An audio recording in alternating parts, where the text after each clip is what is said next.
Halo selamat siang pemirsa, apa kabar Anda hari ini? Senang sekali saya Reza Siregar kembali hadir menemani Anda dalam iNews Siang. Selain 3 berita utama tadi, iNews Siang juga akan menyuguhkan beragam informasi penting lainnya. iNews Siang ini kami awali dari Ormas Pemuda Pancasila dan Ormas Gerakan Rakyat Indonesia Bersatu bentrok di Blora, Jawa Tengah. Akibat bentrokan, sejumlah anggota kedua ormas mengalami luka parah.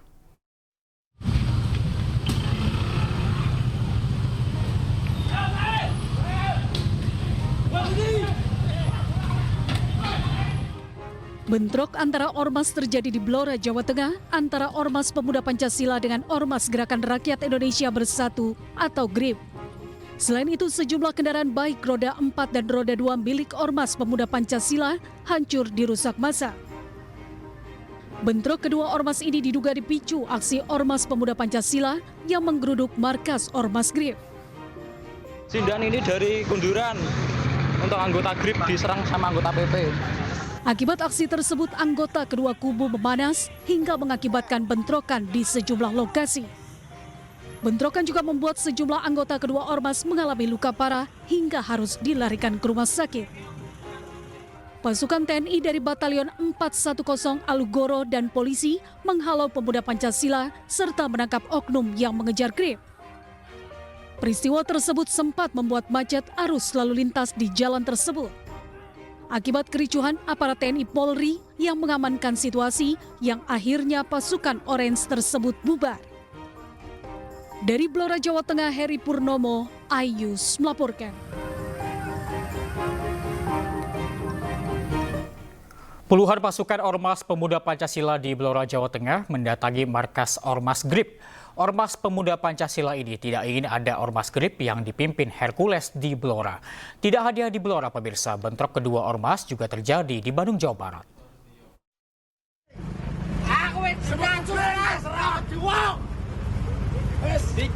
Pemuda Pancasila khusus propos punya atau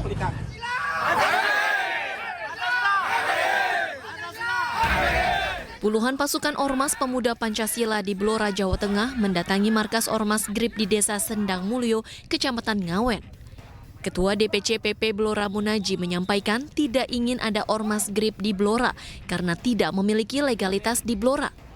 Ia juga menganggap kehadiran GRIP di Blora tidak bersahabat dengan rakyat. kalau mau kepengen menjadi organisasi di Blora, izin legalitas harus dipenuhi dulu. Jangan menjadi preman atau seperti itu. Ini Blora, bukan Timur-Timur. Buntut dari Ormas PP geruduk markas GRIP di Blora, ratusan pasukan Ormas GRIP dari berbagai daerah di Jawa Tengah mendatangi Blora. Mereka akan melaporkan penggerudukan tersebut ke Polres Blora. Terkait dengan kejadian yang ada di Blora, kami selaku divisi hukum siap untuk mengawal sesuai dengan aturan-aturan yang ada di negara kita. Ini negara hukum, bukan sewana-wananya menang sendiri. Jadi kita semua ada aturannya. Jadi ini kita nanti akan datang ke Polres untuk bikin laporan. Kita akan laporkan dengan undang-undang ITE.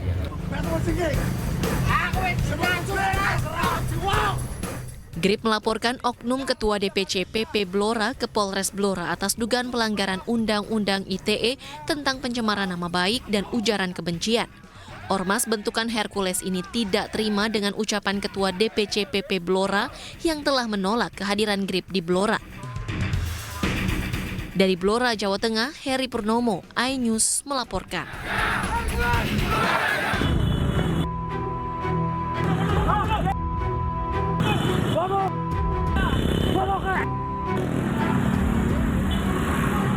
Video amatir merekam bentrok antara organisasi kemasyarakatan Pemuda Pancasila dengan Gerakan Rakyat Indonesia Bersatu (GRIB) di Jalan BKR Bandung, Jawa Barat, Rabu sore.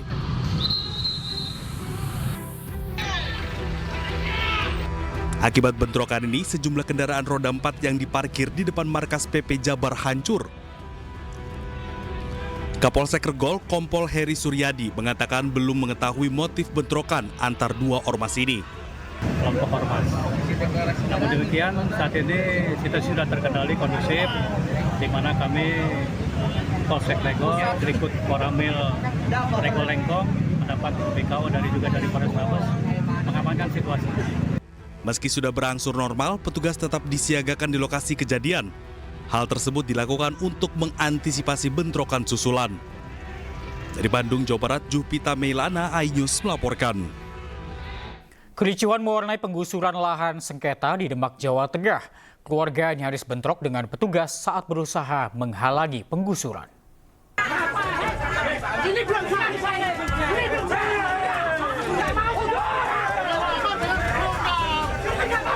Penggusuran lahan sengketa di Desa Rejosari, Demak, Jawa Tengah ini berlangsung ricuh. Keluarga termohon terus berupaya menghalangi penggusuran hingga nyaris bentrok dengan petugas. Petugas pun terpaksa membawa satu persatu keluarga termohon keluar dari lokasi.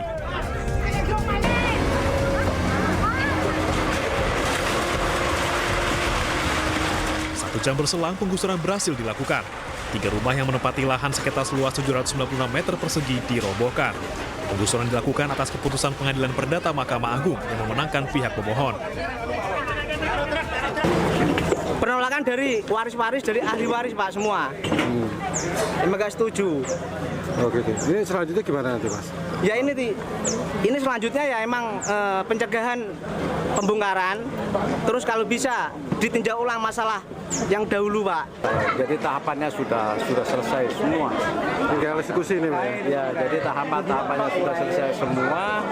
Akhirnya karena ini tidak mau keluar dari rumah, maka ya ini dilaksanakan eksekusi. Ini sebenarnya sudah diberitahu sebelumnya? Sudah, semuanya sudah selesai. Pihak pemohon menyebut lahan yang disengketakan adalah tanah warisan dari kakeknya. Namun pihak termohon menyatakan upaya sertifikasi lahan tidak menyertakan tanda tangan anak dari kakek pemohon yang masih hidup.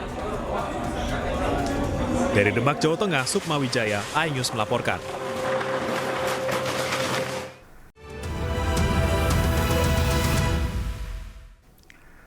Anda masih bersama kami di iNews Siang pemirsa. Bayi meninggal yang ditinggalkan orang tuanya di rumah sakit Sumber Waras ternyata sempat dianiaya orang tuanya. Berdasarkan hasil visum ditemukan 2 luka memar akibat benda tumpul dan 1 luka gores di kepala.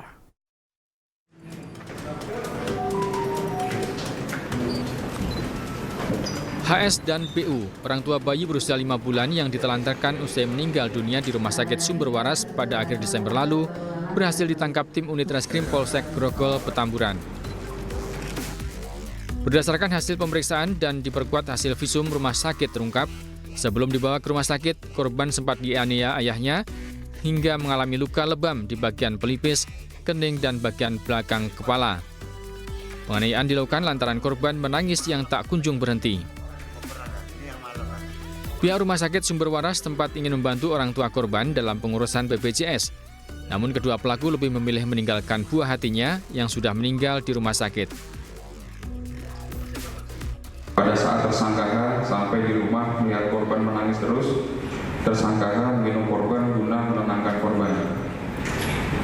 Namun karena korban tidak berhenti menangis, kemudian tersangka memukul korban menggunakan tangannya sebanyak 2 kali. Untuk melengkapi proses penyidikan, polisi masih menunggu hasil autopsi dari Rumah Sakit Cipto Mangunkusumo untuk mengetahui pasti penyebab kematian korban. Kedua pelaku dijerat dengan Undang-Undang Perlindungan Anak dengan ancaman hukuman 5 tahun penjara. Dari Jakarta, Miftahul Gani, iNews melaporkan. Pemadam kebakaran berhasil memadamkan api di Gedung Glodok Plaza, Jakarta Barat yang sebelumnya membakar bagian gedung sejak Rabu malam. Ya, pada Kamis pagi, pihak pemadam kebakaran berhasil memadamkan api yang sebelumnya membakar bagian gedung sejak Rabu malam. Api membakar bagian atas gedung Glodok Plaza yang diawali dari lantai 7 gedung yang diduga berasal dari sebuah diskotik. Api kemudian meluas hingga ke lantai 8 dan juga 9. Pihak Damkar Jakarta sendiri terjunkan setidaknya 45 unit mobil pemadam dan 230 personil dalam upaya memadamkan api. Upaya pendinginan masih terus dilakukan untuk memastikan semua titik api berhasil dipadamkan.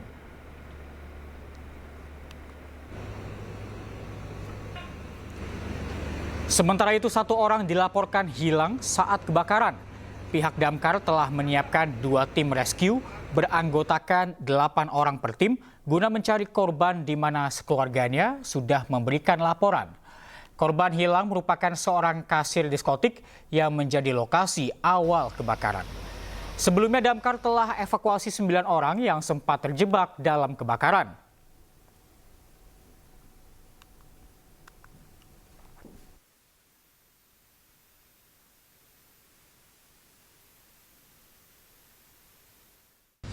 Untuk korban, sementara kita yang kejebak semalam sudah 9 orang. Sementara masih ada laporan yang belum sampai sekarang keluarganya belum bisa dihubungi. Nah, ini untuk tim rescue tadi saya sudah arahkan. Kita ada pembagian beberapa tugas. Salah satunya tim rescue khusus untuk pencarian korban. Kita buat 2 regu 8 orang untuk khusus pencarian korban yang kemarin didatang. Namun kemarin keluarga datang sekitar jam 3.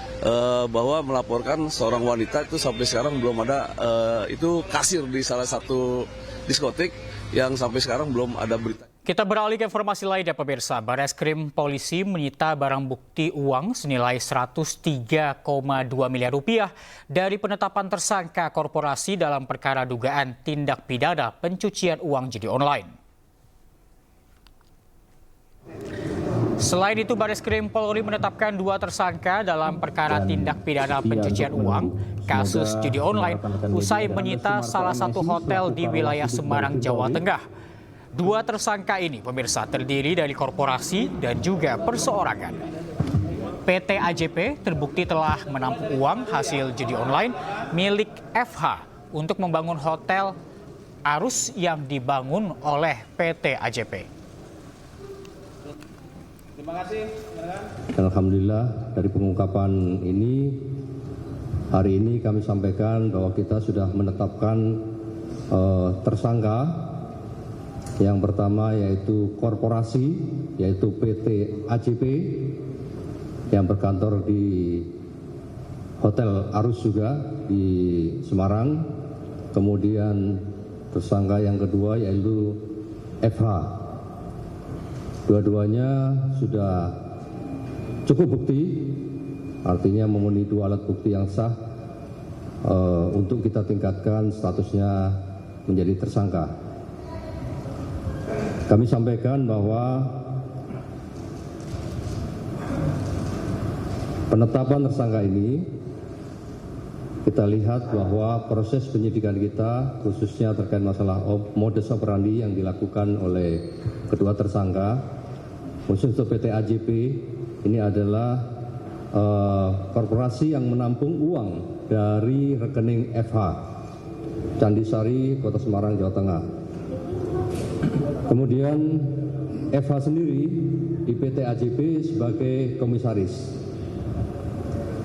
Alasan penetapan kita yaitu PT AJP menerima aliran dana dari FH yang bersumber dari 5 rekening tadi di kurun waktu atau tempus 2020 sampai dengan 2022 dengan jumlah transaksi uang yang masuk ke sana ada 40 miliar 560 juta rupiah yang digunakan untuk membangun Arus atau Hotel Arus ini di Semarang.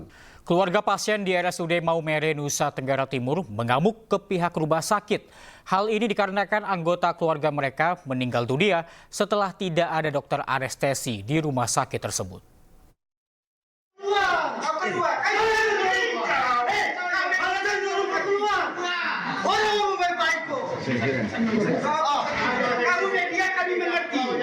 Keluarga dari Antonius, warga Kelurahan Kota Uneng, Kabupaten Sika, Nusa Tenggara Timur, mengamuk setelah Antonius meninggal di RSUD TC Healers Maumere.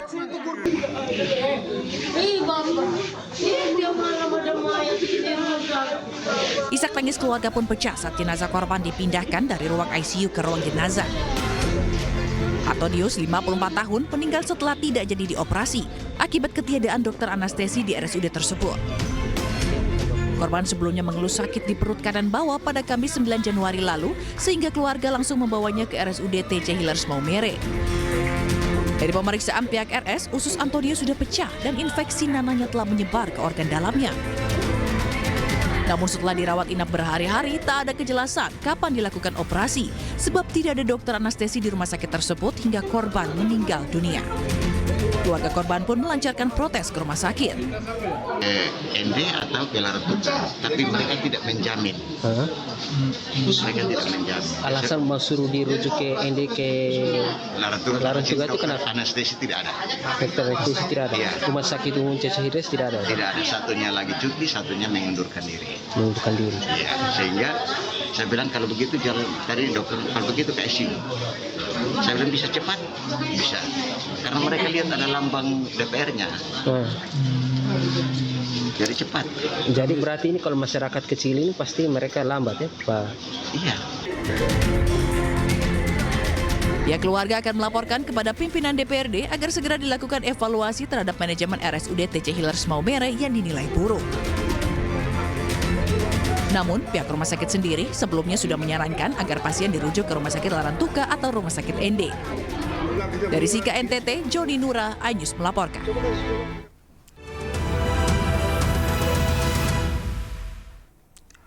Terima kasih Anda masih bersama kami di iNews Siang, pemirsa. Pemadam kebakaran berhasil memadamkan api di Gedung Glodok Plaza, Jakarta Barat yang sebelumnya membakar bagian gedung sejak Rabu malam.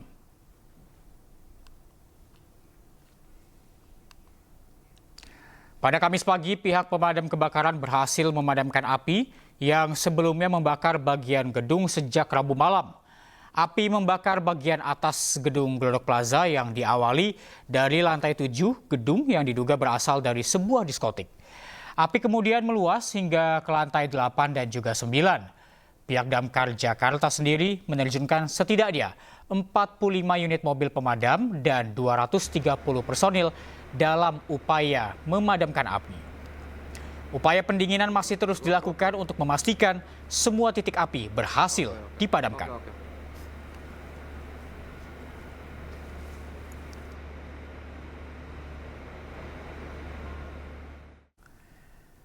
Dan untuk mengetahui informasi selengkapnya terkait kebakaran di Glodok Plaza, Jakarta Barat, kita sudah terhubung dengan rekan Hamzah Hasibuan. Selamat siang, Hamzah.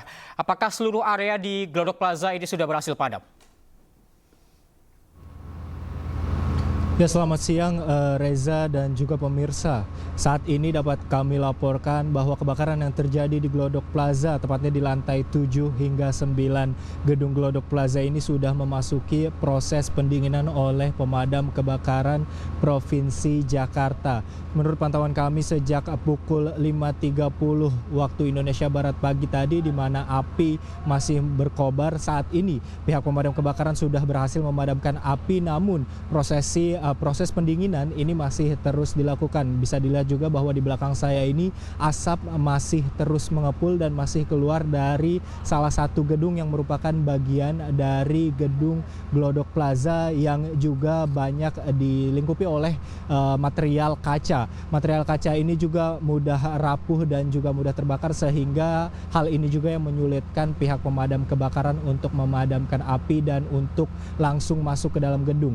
Kemudian Reza dan juga pemirsa, bahwa kebakaran yang terjadi di lantai 7 hingga 9 di mana titik api ini sangat tinggi, pihak pemadam kebakaran ini menggunakan dua cara, yaitu melakukan penyemprotan dari luar menggunakan high water pump dan juga bronco skylight, di mana bronco skylight ini merupakan salah satu alat yang digunakan oleh pihak pemadam kebakaran untuk mendekati titik api tanpa harus langsung masuk ke dalam gedung. Dan cara kedua yaitu dengan meluncurkan langsung sejumlah personel dengan APD lengkap untuk dapat memeriksa. Menurut pantauan kami juga tadi di sekitaran pukul 10.30 ini, pihak pemadam kebakaran dari Provinsi DKI Jakarta sudah berhasil masuk langsung menggunakan APD lengkap untuk meninjau langsung dan juga melakukan proses pendinginan, di mana proses ini dilakukan untuk memastikan bahwa sudah tidak ada lagi titik api yang ditemukan. Selain itu, Reza dan juga pemirsa, bahwa di sekitaran Glodok Plaza ini, beberapa jalan ini dilakukan rekayasa lalu lintas oleh Dinas Perhubungan,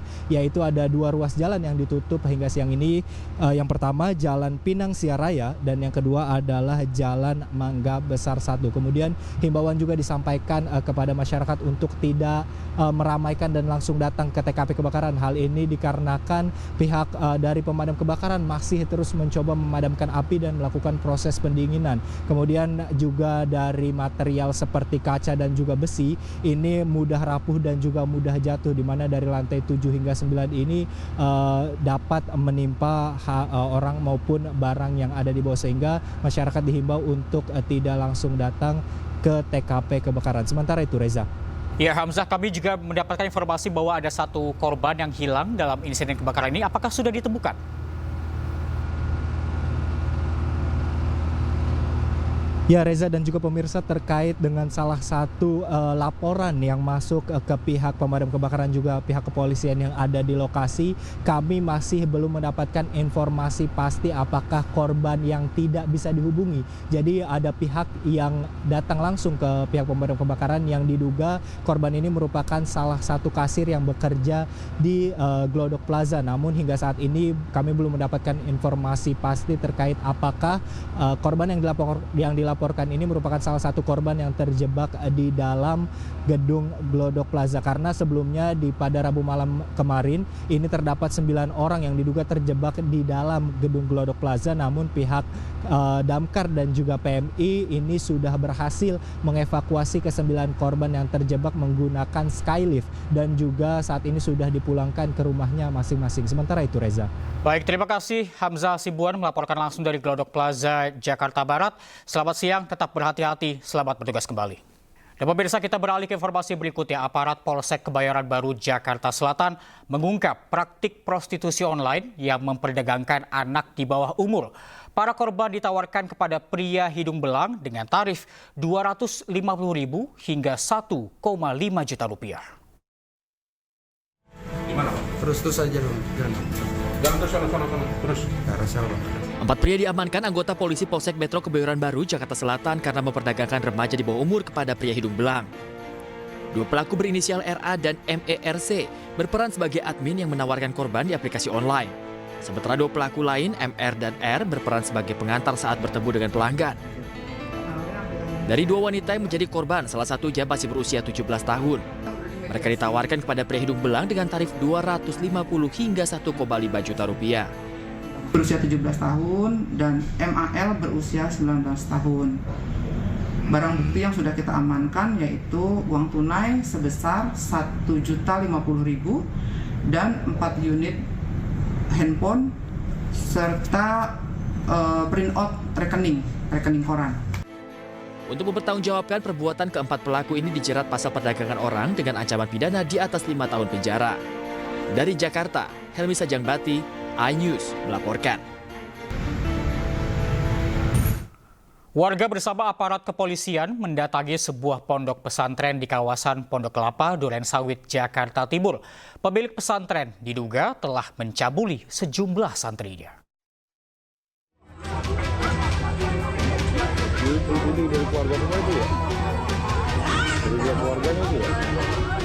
Warga Jalan Haji Abdullah, Kelurahan Pondok Kelapa, Kecamatan Durensawit, Jakarta Timur digegerkan dengan adanya pemberitaan mengenai pemilik pesantren yang diduga cabuli sejumlah santrinya yang merupakan sesama jenis pada Rabu sore.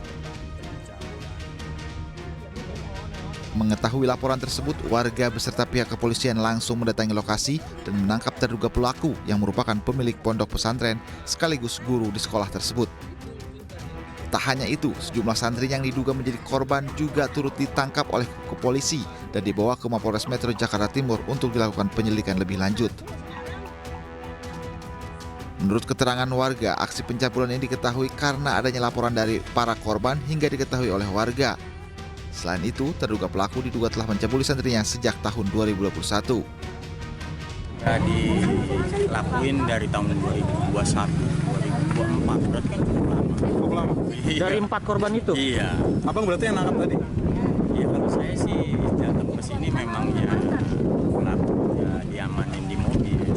Jadi para pelaku ini mayoritas dari warga Bekasi, dari utara, ketahuan itu ngadu, murid-muridnya ngadu atau gimana? Iya, mungkin salah satu muridnya ada yang ngadu, tiba-tiba ya ketahuan udah rame. Untuk kepentingan lebih lanjut, terduga pelaku dan sejumlah korban dibawa ke Mapolres Metro Jakarta Timur. Dari Jakarta, Rizky Falufi, iNews melaporkan.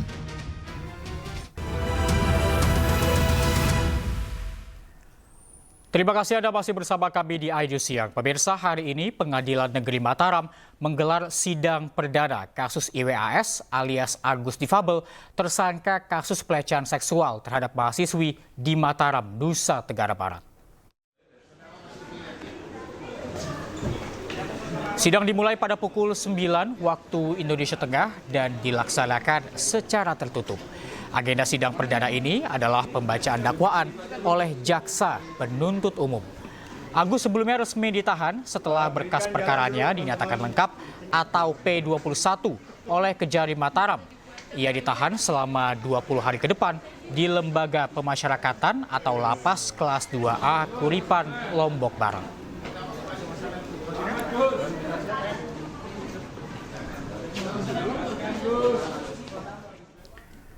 Dan untuk mengetahui informasi selengkapnya, kita sudah terhubung dengan Hari Kasidi di Pengadilan Negeri Mataram. Selamat siang, Hari. Apakah sidang masih berjalan hingga saat ini?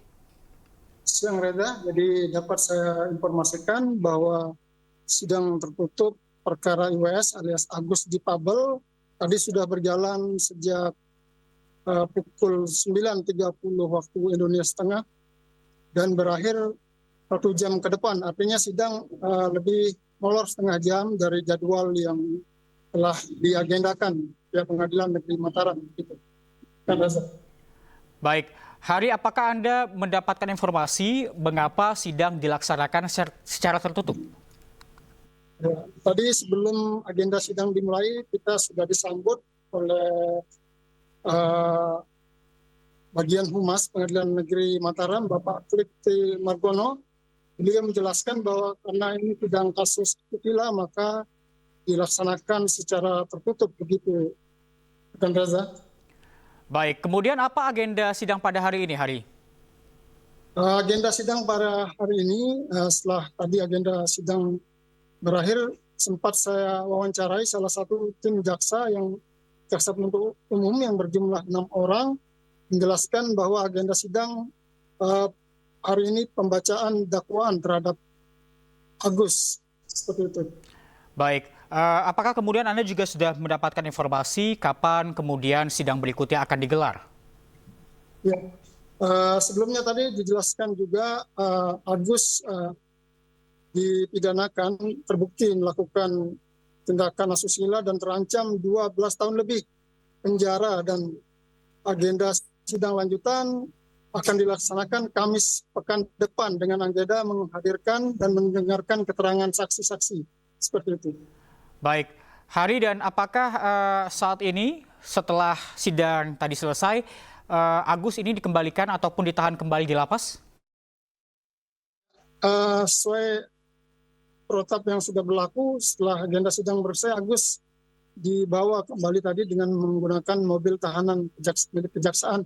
Namun saat Agus akan dinaikkan ke mobil tahanan, ada insiden gitu di mana Ibu Agus histeris dan pingsan dan terjatuh gitu, kepalanya bocor, terbentur lantai, dan saat ini ibunya Agus sedang mendapatkan perawatan medis di rumah sakit terdekat dari Pengadilan Negeri Mataram ini. Seperti itu, Rekan Reza. Baik, terima kasih atas laporan Anda. Hari Kasidi melaporkan langsung dari Pengadilan Negeri Mataram, Nusa Tenggara Barat. Selamat siang, selamat bertugas kembali. Kementerian Kelautan dan Perikanan menyegel pagar laut yang berada di kawasan Laut Desa Segara Jaya, Bekasi, Jawa Barat.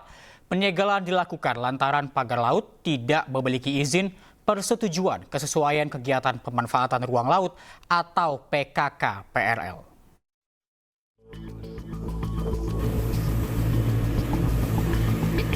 Kementerian Kelautan dan Perikanan melalui Ditjen Pengawasan Sumber Daya Kelautan dan Perikanan menyegel pagar laut yang berada di kawasan Laut Bekasi, Jawa Barat pada Rabu siang. Proyek pagar sepanjang 2 km dan lebar 70 meter ini dihentikan sementara karena tidak memiliki perizinan pemanfaatan kawasan perairan dan ruang laut. Dari KKP, kami sudah menyurat kegiatan ini di tanggal 12 19 Desember. Ya, 19 Desember kami sudah menyurat untuk menghentikan kegiatannya pemagaran tadi dengan ada dampingnya. Nah, kenapa dihentikan? Karena itu wilayah laut masih yang diuruk tadi dan tidak ada PKKPR-nya, PKKPRL, laut. Ya, ini kan masih wilayah laut di situ tadi. Sementara menurut Dinas Kelautan dan Perikanan Jawa Barat, pagar laut ini merupakan batas lahan antara alur laut yang akan dibuat dengan kepemilikan lahan pemanfaatan ruang laut lainnya. Dinas Kelautan dan Perikanan Jabar bekerja sama dengan pihak swasta dalam proyek reklamasi untuk kegiatan penataan pelabuhan. Kita bukalah, minta karena penetapan alur kita selebar 70 meter, sedalam 5 meter. Didapatlah seperti yang sekarang ini. Pagar-pagar yang ada ini, Pak Dirjen, teman-teman sekalian, itu adalah batas lahan yang diklaim oleh mereka. Ya, jadi batas lahan. Meski diklaim sebagai proyek resmi Pemprov Jabar, KKP tetap menyegelnya karena belum ada izin sah untuk kegiatan pemagaran laut maupun reklamasi di lokasi ini. Dari Bekasi, Jawa Barat, Sofyan Firdaus, iNews melaporkan. Ribuan guru honorer di Kabupaten Indramayu, Jawa Barat menggelar aksi unjuk rasa di kantor Dinas Pendidikan dan kantor DPRD Indramayu. Mereka menuntut bisa masuk formasi pegawai pemerintah dengan perjanjian kerja. Dan pemirsa, informasi ini sekaligus menutup iNews siang hari ini. Cuplikan tayangan berita iNews dapat Anda saksikan di kanal YouTube @officialinews. Dan selanjutnya Anda akan menyaksikan program Pemimpin Rakyat bersama Fazila Hairunisa.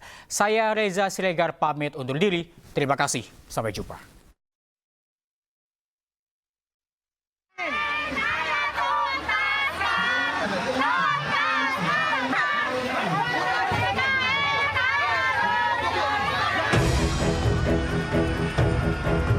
Ribuan guru honorer di Kabupaten Indramayu, Jawa Barat menggelar aksi unjuk rasa di depan kantor DPRD dan Dinas Pendidikan Indramayu.